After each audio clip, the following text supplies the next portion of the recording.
What's up, YouTubers? Today we're going to take a quick look at the Spyderco Dallara or Dialara. I'm going to go with Dallara. This knife was designed in honor of New York City police officer John Dallara, who died in the line of duty on 9/11. So this was kind of basically in honor. He was apparently a fairly big Spyderco fan, and that was the reason that Spyderco designed this knife. Let's talk a little bit about some of the design cues that I see in this knife. This is not going to be a full review, by the way. I may say that one more time. But this knife originally did not come with this nylon ram, if you will, or crossbar, but it actually came with a ball bearing similar to this on the Spyderco Phoenix. And it's not a steel one, though. It came with a ceramic bearing. So that's the actual mechanism. The owner of this one of the reasons it's not a full review, it's not going to be a full carry. I have this in for sharpening from the owner. But he did, in fact, do a 3D printed ram here. It did cause a little bit of rock. It's not perfect, but, certainly solid. It does fine on a spine rack. I don't have my wood here, but yeah, it's not going anywhere with this nylon, and it works just fine. So in terms of that, this is a 4.5 ounce knife. And so it's a little bit heavy. It's really due to it has full steel liners here, and then sandwiched between G10 there. The G10 is textured very excellently. It's a 3.4-inch blade of S30V steel. It's actually done very well. This is actually made in Seki City, Japan, one of Spyderco's 3 main production locations. And you know what? The S30V is just fine. It took a little bit of effort. There were a lot of chips on this. I actually did have to leave one chip just because I would have had to take a whole lot more out. But it's just very subtle now, following sharpening. It's great. S30V, really can't complain a whole lot from them. But yeah, the other thing that I think this knife really takes a design cue from is on the blade side. So we talked about the lock mechanism, but on the blade side, you can definitely see some cues from, in terms of just the blade shape, the sheep's foot.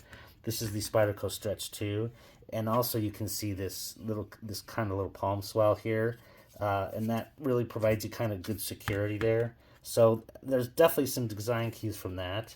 And then the other knife that I really saw some design cues from is the Andela.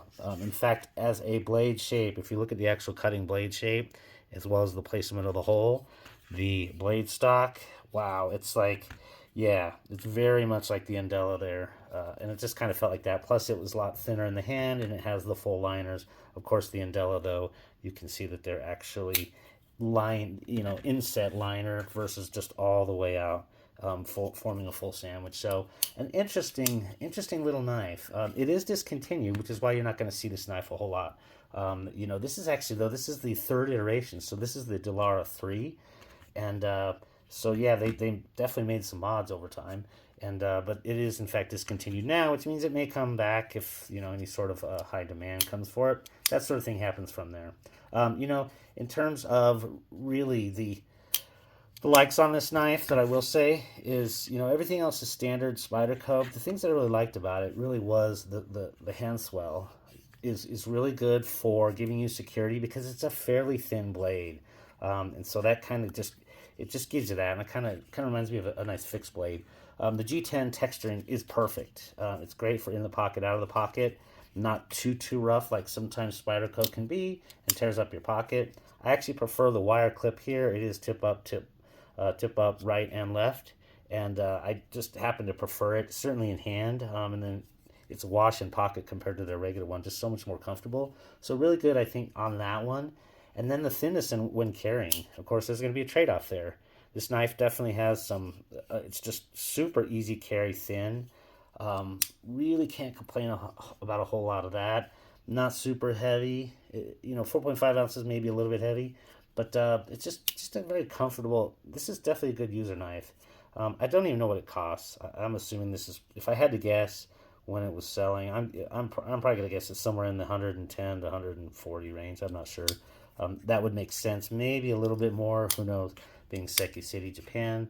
But yeah, in terms of the deployment, that's another thing that I really like. And I think even with the bearing, if the bearing were in place of this 3D printed RAM, it would work pretty well. And I think probably the return might work maybe possibly a little bit better, just having the rounded surface versus that flat. You will see that that's going to be a flat on there. In terms of the dislikes, really it's a little bit thin in hand, of course, which is a trade-off from the carry. So what is really good in the carry, it's just a little bit thin in the hand, and so the fingers want to wrap around a little bit more.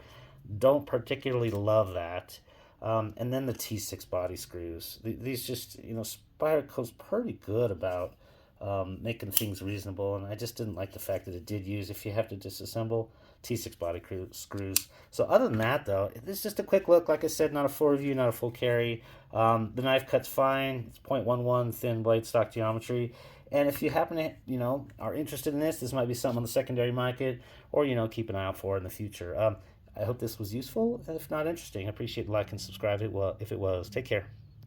What's up, YouTubers? Today,